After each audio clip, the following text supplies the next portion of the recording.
Hey, good morning, Northview. How you doing this morning? It is good to see you. Good to be with you. Special hello to everybody who's joining us online. Hey, if you have a Bible with you or a Bible app on your phone, go to Matthew chapter 20. That's where we're going to be today as we continue in this series called Compassion. We're looking at a series of stories in the Gospels where Jesus is said specifically to have been moved by compassion and to have reacted and responded in a particular way. There's a lot in there in these stories, and we've been trying to read these and kind of bring these into life, into our life in a significant way. And today's story is going to be an incredible one where Jesus meets two blind men on the side of the road, two guys living in total darkness, and Jesus brings them into full sight. I don't know if you've ever had this experience before, but there's two times in my life where I've been in a situation where I felt what it was like to be blind. It was completely dark. I mean, black, so dark that I couldn't see my hand in front of my face. One of the times was when I was a kid. I grew up in southeast Iowa, about an hour away from Hannibal, Missouri. Hannibal, Missouri is where all of the Mark Twain stuff and Tom Sawyer and Huck Finn and all of that area around there is where those stories kind of had their origin. And there's some caves there that are called Mark Twain caves that you can go in, and they are incredible and expansive, and you can explore around through the catacombs. And one of the times when I was going through elementary school, we did a field trip to Mark Twain Cave. And we went through this and walked through it, and it was lit up so you could see your way around, and you just kind of started to get a picture of where these stories that you had read before, kind of what they were right, as far as this labyrinth of caves and how incredible it was in there. But at one point in the tour, they said, all right, now everybody just hang tight for a second because we're going to show you how dark it is inside of here when we turn out the lights. And so I'm like, well, I've been in the dark before, I ain't afraid of this, it's just, okay, turn out the lights. They turned out the lights, and I mean darkness on a level you have never experienced before in your life. There is no outside light, not 1 ounce of it in this place.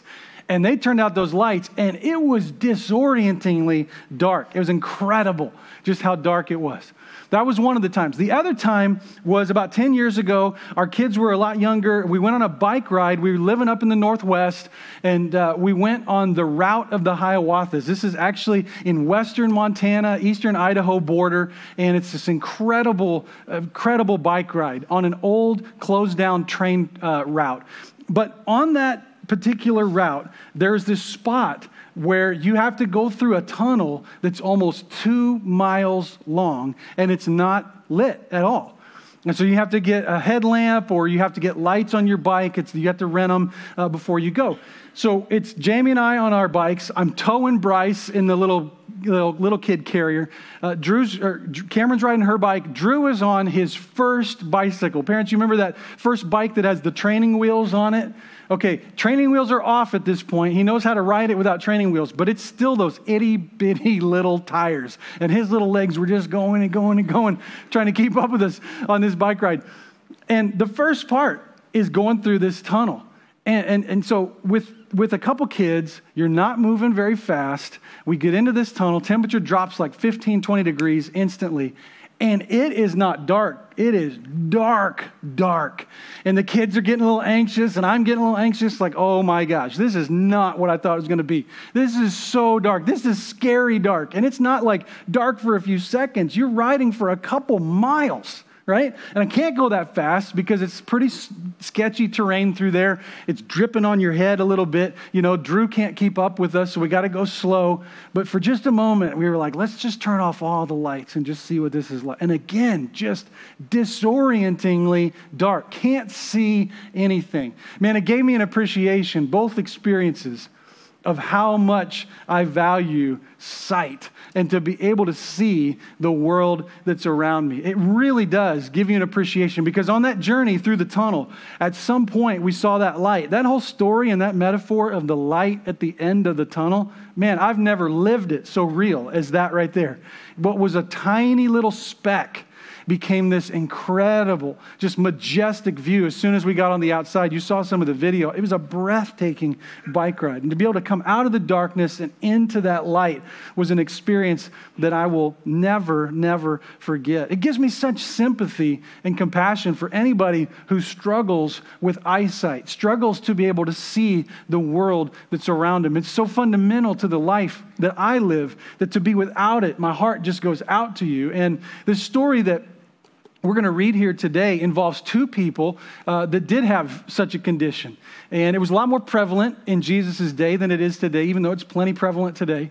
A lot more prevalent then, much more rudimentary medical practices and stuff that could have been remedied at birth was never known or understood. And so many had blindness as something they live with their whole life. That's what these two do. And we know of this story through three gospel accounts. Matthew, Mark, and Luke all tell the story. Matthew's where we'll be primarily today. Mark does tell us that one of the beggars' names was a guy named Bartimaeus. So if you've ever heard the story of blind Bartimaeus, this is the same story, only in Matthew's account, he lets us know there was actually two that were there. So on this particular day, we're getting close towards the final week of Jesus' life before the cross, but it's not quite that time yet. Matthew 20, verse 29, it says that as Jesus and his disciples were leaving Jericho, a large crowd followed him. Two blind men were sitting by the roadside, and when they heard that Jesus was going by, they shouted, "Lord, Son of David, have mercy on us." They're just these two guys yelling, just crying out loud to be heard. As soon as I say crying out loud, I immediately think of my dad. My dad is a handyman. He can fix everything. He can work on a lot of things, but he has a phrase when he gets frustrated that he says over and over and over again. And it is literally the phrase, "Oh, for crying out loud." Does anybody know somebody that shouts that, or is somebody that shouts that? Yeah.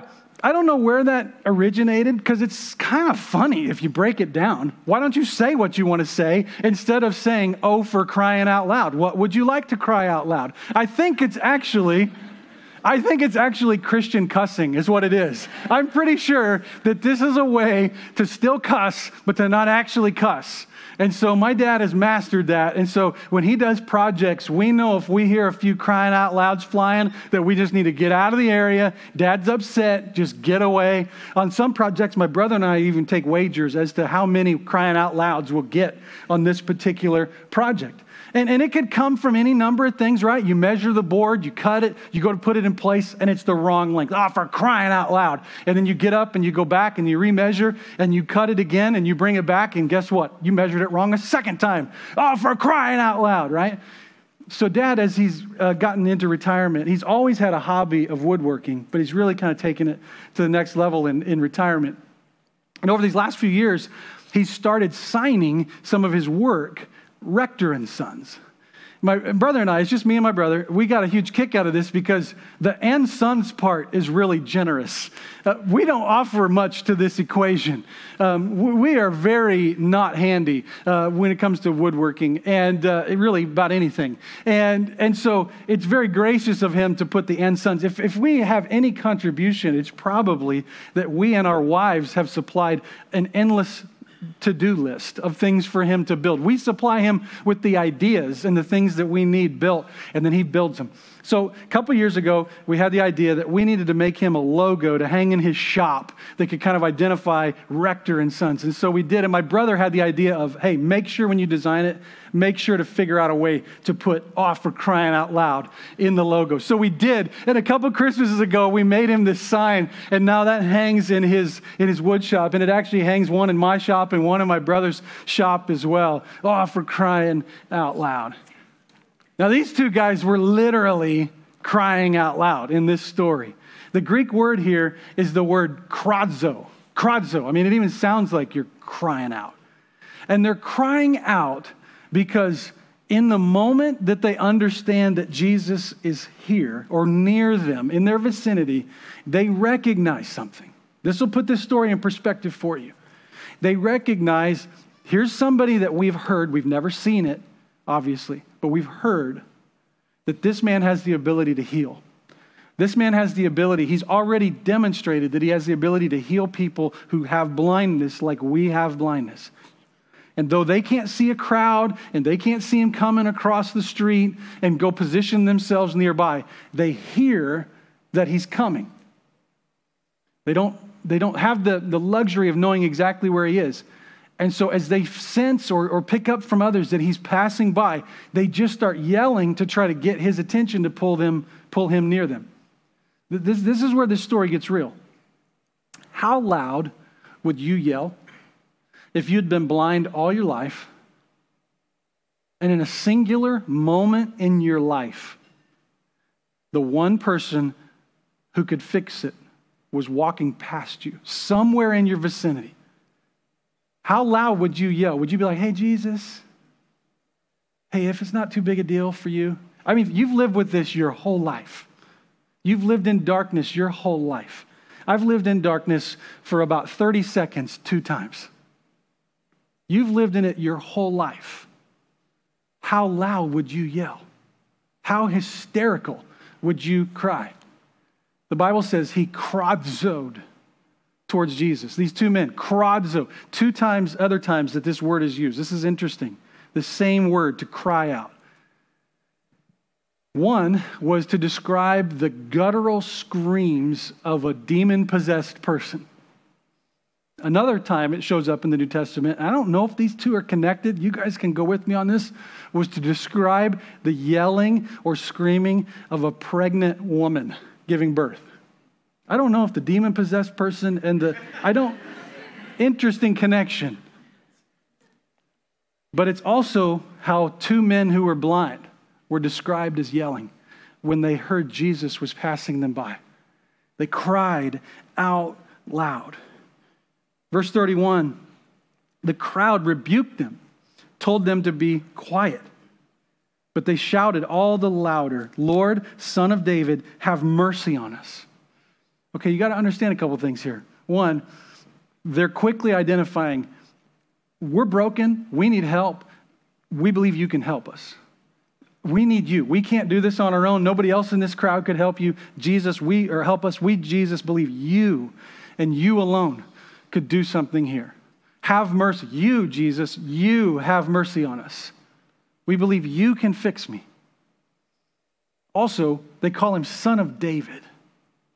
That's significant because that's a messianic title. That's them saying, we believe you are the Messiah that God sent into the world. You are the one that's fulfilling all the prophecies. You are our king. The closest thing I could think of to compare it to in our world today is think like an election season where you've got a candidate that you're going to support, whether it's president or governor or whatever. We haven't had the election yet.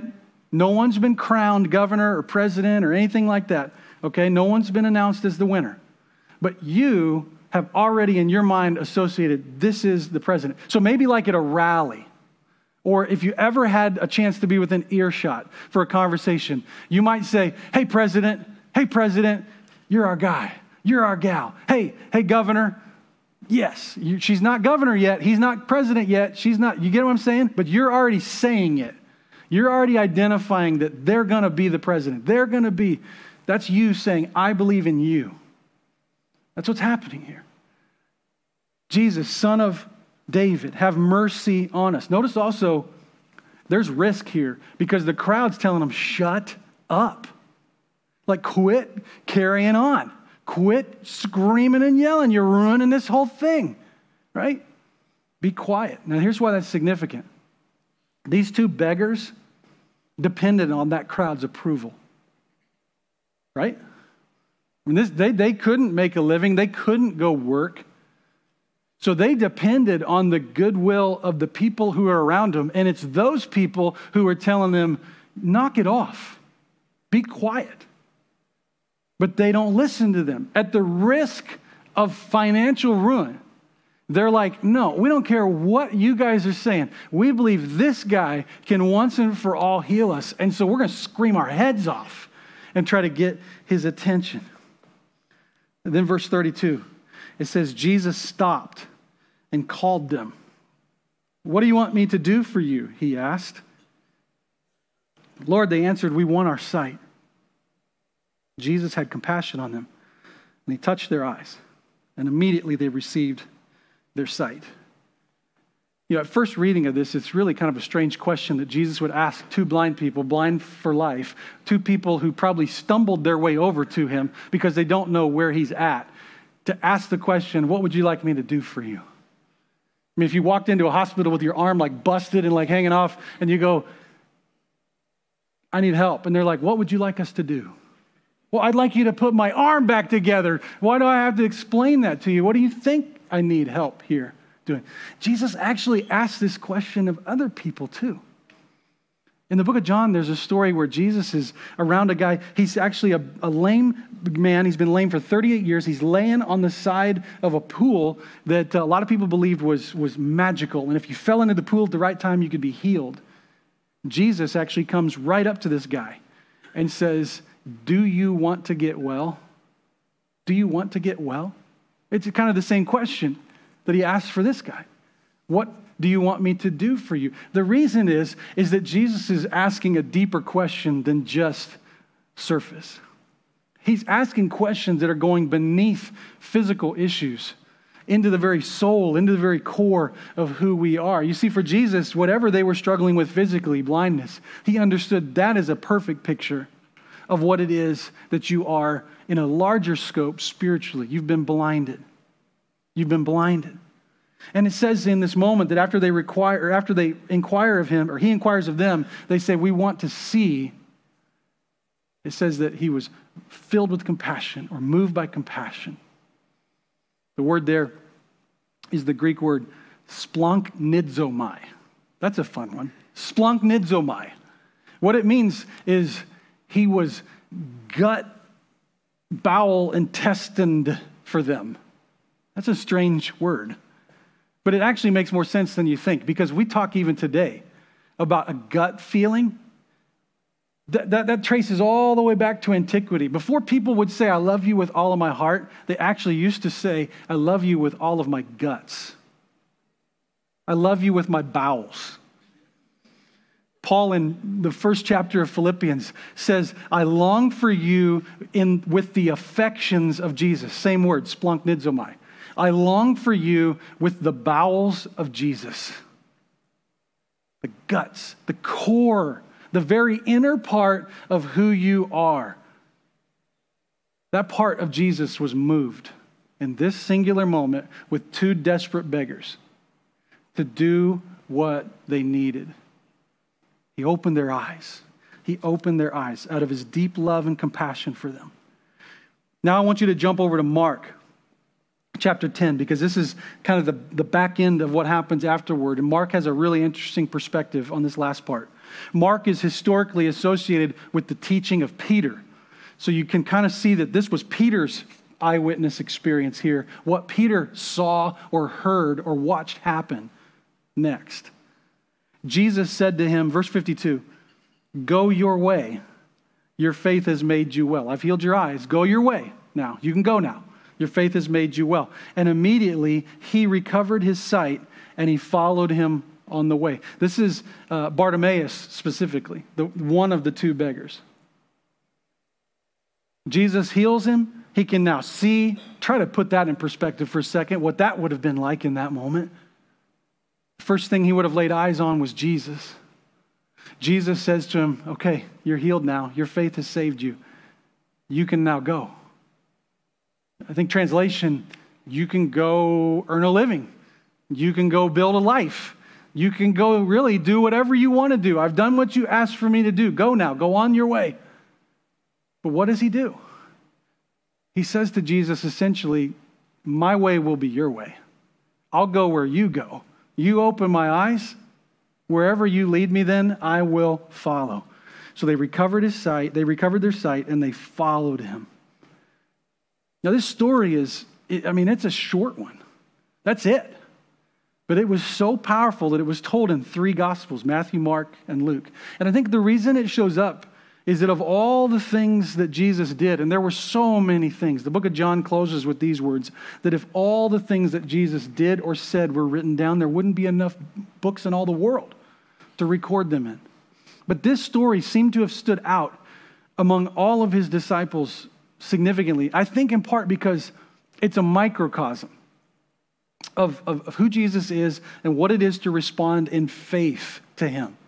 Like you could tell volumes and volumes and volumes of stories about how it is that someone comes to faith in Jesus Christ. But this little bitty story kind of has it all in a small little package. It's told in 3 Gospels. I think it tells the gospel in 3 words. Here's the first one. Curse. Curse. These 2 men were cursed by sin. From the very, very beginning of our human story, go back to Genesis chapter 3, when Adam and Eve choose to rebel against God, sin enters the world, and immediately, the world is never the same. Broken, damaged, flawed. Every person who was ever born from them has been born with a flawed, broken nature. Not to the point where there's no responsibility that can be held, because there can be. But that there's something flawed or broken in you and I that makes us, no matter how much we think or want or decide that we are going to trust always and believe always and love always and follow always God, we don't. We don't. And we rebel and we push back and we fight and we run. And that curse has been generational after generation after generation. And it's left wound after wound after wound on you and me. Some of them emotional, some of them physical.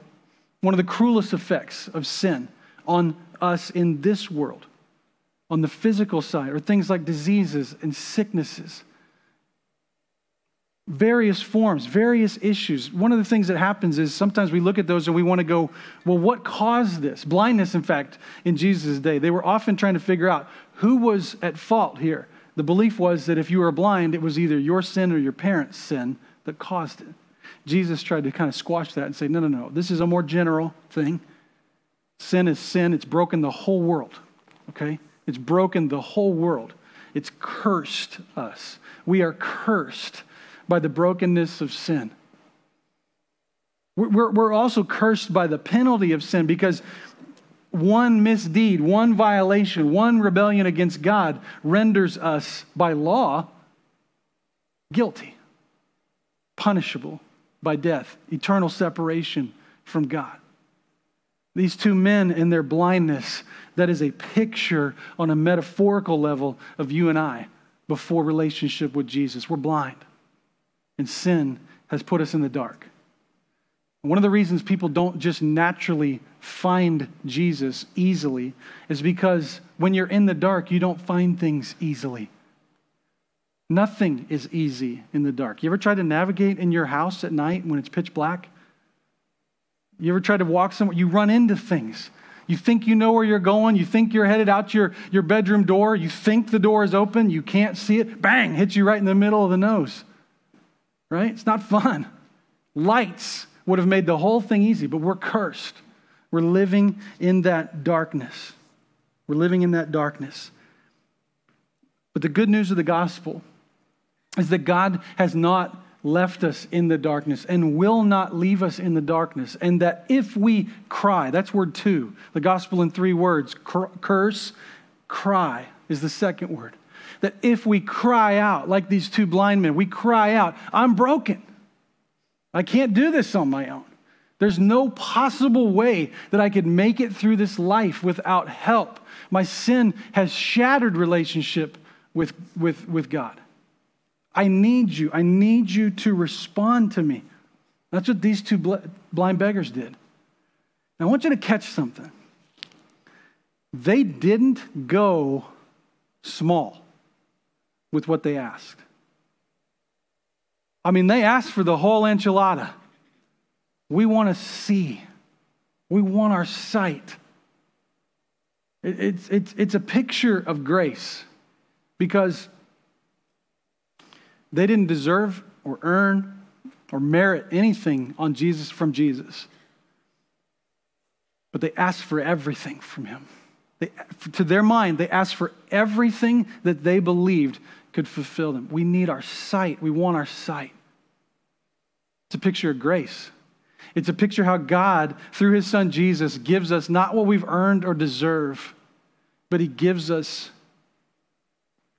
out of his compassion for us. He gives us his love, his mercy, his forgiveness, his grace. Last weekend, I sat around with our church elders and pastors. We all had a little retreat time and sat around a fire and ate some good food and prayed together, talked together. And one of the questions and discussion points we came up with was, at one point in the discussion, we just went around the circle and said, where would you be without grace? Where would you be in your life without grace? And one by one, we just went around for an hour. And person after person shared, I'd be hopeless. I don't know if I'd be married. I might have made a mess out of my family, my job, my career. I don't know if I'd have purpose in life.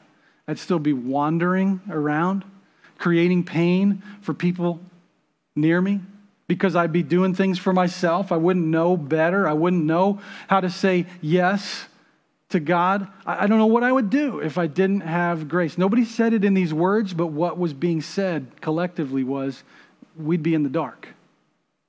We wouldn't be able to see. And when you can't see and you're in the dark, you just start smashing into stuff. That's why when we look around at our world and we see a lot of the brokenness and a lot of the chaos, it breaks God's heart. But to understand why it's happening, it's because people are in the dark. They're trying to live life in the dark. And when you live life in the dark, you won't be able to navigate it. You won't be able to navigate it like you would if you were in the light. I want you to imagine in this scene that there are tens, 20, maybe hundreds of people following Jesus on this day. But the most exemplary faith of the whole moment was these two beggars who cried out for mercy from God. It was almost like they understood that if you have the ability to bless and to change and to bring about restoration, I'm not going to ask for a spoonful. I'm going to ask for the ocean. I want it all. I want you to just drown me with your blessing. Just cover me with everything that you have. We want our sight. And Jesus, moved by compassion, hears that cry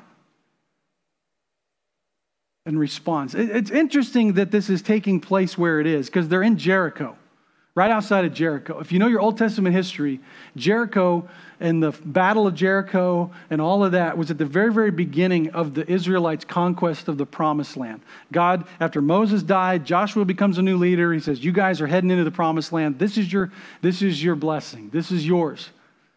And they cross the Jordan River, and it's at flood stage. And right on the other side of the Jordan River, after that amazing moment, stands Jericho. Fortified city, big walls, all kinds of stuff, right, that's there.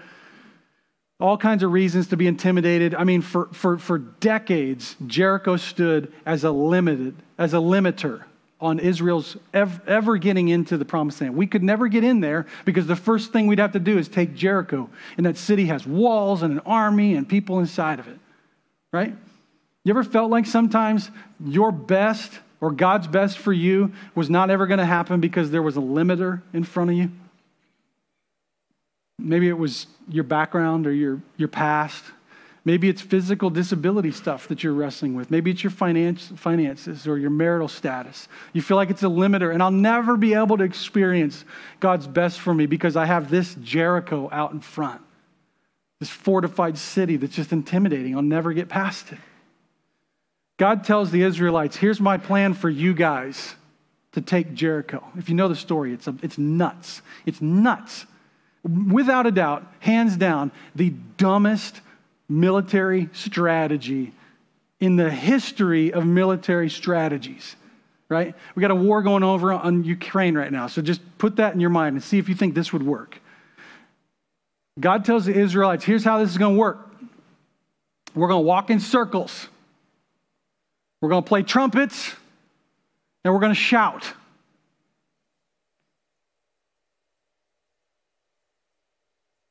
And then get the guns out and what? No, we're going to walk in circles. We're going to play trumpets and we're going to shout. As a military strategy, that sucks. That's just not going to work. Right? That's a limiter. There's no way this is going to work. God says, no, it will work. And this is how you're going to know that I'm behind it. It will work. And so literally, that's what happens. The people of Israel walk in circles, and after they walk this thing 7 times, they start playing trumpets, and what do? They shout. Another word we've been using today, they cry out. And what happens? The walls come tumbling down. The people that were inside the walls are thrown into such a stupor that they take each other out. The people of God don't even have to lift a sword. Walking, trumpets, and shouting. When we cry out to God and we say, I am broken, I can't do this on my own, there's nothing in my power that I could ever do to respond, He moves. He moves. He responds. Look at verse 29. As Jesus and his disciples were leaving Jericho, a large crowd followed him. 2 blind men were sitting on the... Let me go to Mark's version of this. Verse 49. Jesus stopped them and he said, this is the shouting, we got the shouting beggars. As Jesus stopped, he said, call him. And they called the blind man and said to him, take heart, get up, he's calling you. And throwing off his cloak, he sprang and came to Jesus. In other words, the blind beggar's limitation didn't limit him from meeting Jesus. It, in fact, platformed him. It was the means by which he met Jesus. Here's the third word of the gospel in 3 words. Call. He was called by Jesus. He was called. Jesus brought him into the light. He touched his eyes. He saved him. And after having his eyes open, Jesus says, go your way. And the guy says, no, your way is my way. You've opened my eyes. Wherever you go, I'm going. Well, here's the thing. That preaches really well, but let me just be real transparent with you. The first thing that he ever saw was Jesus. But in a very, very short time, he saw that same Jesus in just days, brutally murdered and hanging on a cross. I bet there was a part of him that wished when he saw that happen, man, I almost wish my eyes had never been opened, because that was more than I could bear. You ever come into your house at night when it's dark, or just in your bedroom, flip on the lights when you've been in the dark for a long time? You notice that, that pain that you feel in your eyes where it just, and you're squinting because it's so bright, it hurts. One of the temptations we have in those moments is just to go turn off the light. Because if we just turn the light back off, our eyes will instantly be put at ease and it won't hurt anymore. The problem is we'll still be in the dark and we won't be able to see anything. All the obstacles that are out in front of us won't be lit up. One of the things we learn as we have this experience over and over and over again in life is that if you flip the lights on and you can endure for just a few, your eyes will adjust, right? It's painful for a little bit, but your eyes adjust, and it's so much better to live in the light than in the dark. That's what these 2 beggars had to experience, and that's what you and I get to experience when we answer the call to Jesus. We get our eyes opened up, and we get to see the world in vivid, bright, living color. And sometimes when we see it like that, it's more than we can take in. Some of you right now have had your eyes opened to the goodness of God, but it's so bright that there's a part of you that thinks, if I just would turn the lights back off, it was safer and easier and more comfortable in the dark. Don't think like that. Don't think like that. This world is meant to be lived with your eyes wide open to the goodness of God, so that you can see His heart for you, so that His compassion for you can be realized and recognized. Leave the lights on. Your eyes will adjust. And in time, you will see glory after glory after glory. And not just you, but so will the people who are around you. Because these two blind men had their eyes opened. The people who witnessed the miracle were able to say, God is good because I saw what he did in your life. So let me ask you this today.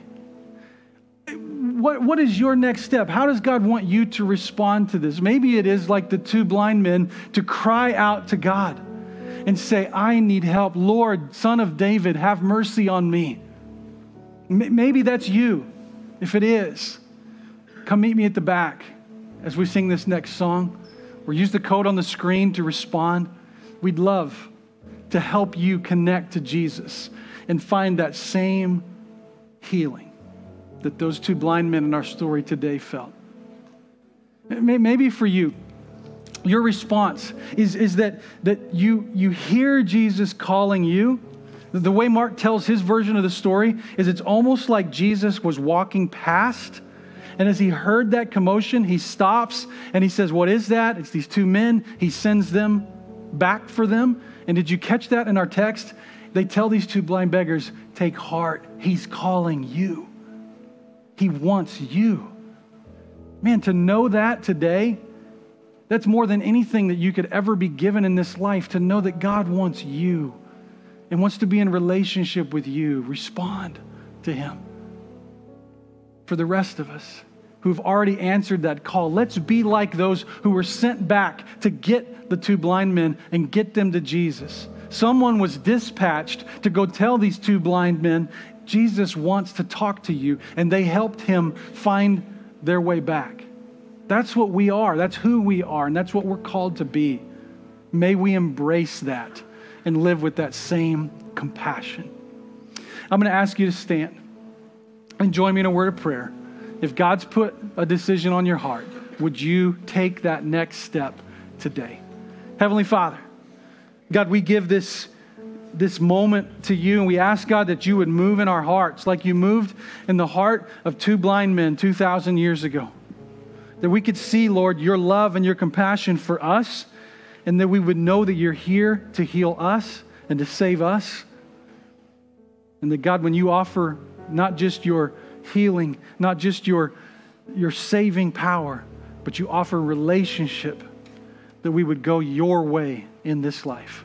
We love you and we worship you now. It's in your name that we pray. Amen.